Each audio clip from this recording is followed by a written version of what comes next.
Marshmallow? Yummy. Squid ball yun, ma'am. Why not? Okay ba, ma'am? Yeah. If you need any adjustment, ma'am, sabihin nyo lang sa akin. Taga-saan po tayo mga magagandang ma'am? Bulacan ako eh. Bulacan kayo, Ako, ma'am. Marikina. Marikina. Ano pong meron at nagsama kayong dalawa dito? Sa work.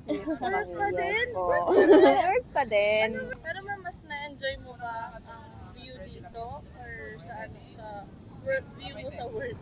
Mas enjoy yung dito kaysa sa work. Relaxing din. Yes, relaxing kasi dito. Ma'am, sa ano ba, Bulacan, may mga beach din po.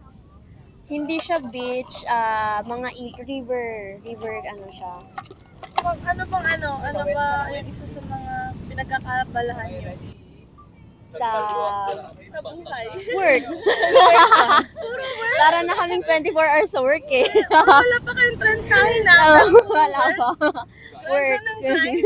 Ano expectations mo dito, ma'am?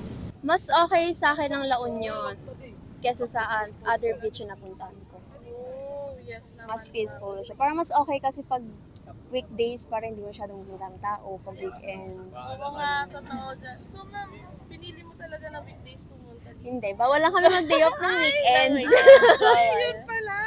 Bawal lang kami mag-day off ng weekends. Ma'am,